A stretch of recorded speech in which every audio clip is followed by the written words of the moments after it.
Hey guys, in this video I'm going to show you how to create a menu hover effect using HTML and CSS. So this is the effect we're going to be building. It's pretty nice. If you're excited to learn how to do this, go ahead and hit that thumbs up button. And if you are new to this channel, I post new videos every single day that will help you become a better web developer so that you can earn more money and improve the quality of your life. If that is something that you're interested in, go ahead and hit the subscribe button and hit the bell notification icon so that you won't miss any of the new videos that I upload. With that being said, let's get straight to the coding. So I have an empty folder here on my desktop and I opened it with my text editor, which in my case I'm using Visual Studio Code. I'm going to create the index.html file and the style.css. I'm going to go to the index.html, give it a basic markup. Okay, change the title to menu hover effect, and I'm gonna link my style.css file. So link style.css, and for the markup I'm gonna use a nav tag and give it an ID of navbar. Inside here I'm gonna put a div with a class of logo, and inside this div an h1 element, and I'm gonna say effective code academy. And below this div I'm gonna put a UL, and inside here an li, and inside the li an a element. Put a hashtag, copy this 4 more times, so 4, and put home, about, services, projects, and contact. That's it for the markup. Let's go ahead and open this in the browser.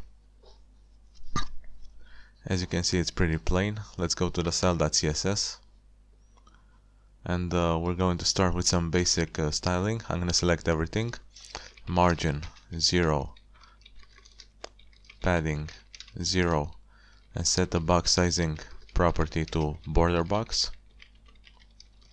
I'm going to select the body, and I'm going to say font family Arial, Helvetica, sans serif, and give this a background of dark gray, 333. Let's see. Okay, now I'm gonna select the navbar, and I'm gonna give this a display of flex. As you can see, they're aligned horizontally now. I'm gonna say justify content space around, background f4, f4, f4, padding 30 pixels on top and bottom, 0 on left to right, and the border bottom of 4 pixels, solid. Use RGB.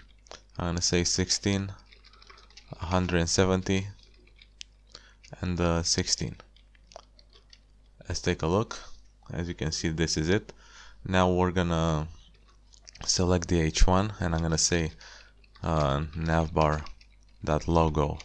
h1, and text transform uppercase. Okay, now let's select the UL. So navbar UL, give this a display of flex too.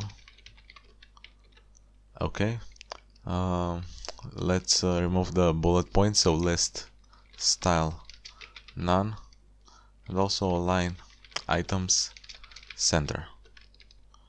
Okay, now select the links, so navbar ul li a, and inside here I'm gonna remove the underline, so text decoration none. Font size, make it a little bigger, 110%.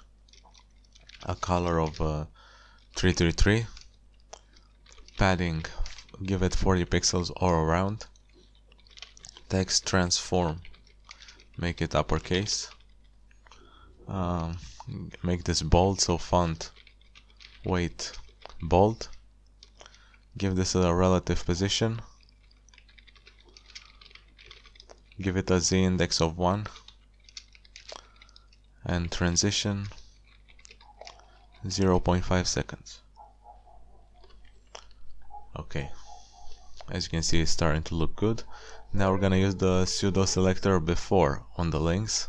So let's say navbar ul li a column before. I'm gonna use the content and leave it blank. I'm gonna give it a background of RGB 16, 170 and 16, a width of 100%, height of 100%, a position of absolute, and give it top 0, left 0, transition also 0.5 seconds, and z index of -1. Let's see. As you can see, they are covered right now, so I'm gonna set the height to 0%, and I'm gonna say navbar ul li a column hover color white, and navbar ul li a hover before. I'm gonna say height 100%. Let's take a look. As you can see, it's looking good, but this green padding goes a little overboard. As you can see, it down here goes farther than the border. So I'm gonna use the calc function. I'm gonna say calc 100% minus 2 pixels. That should solve the problem. As you can see, it looks better now. This is the original effect. If you enjoyed this video, smash that like button, share this video, leave a comment below, make sure to subscribe if you haven't already, and I will see you in the next video. Take care.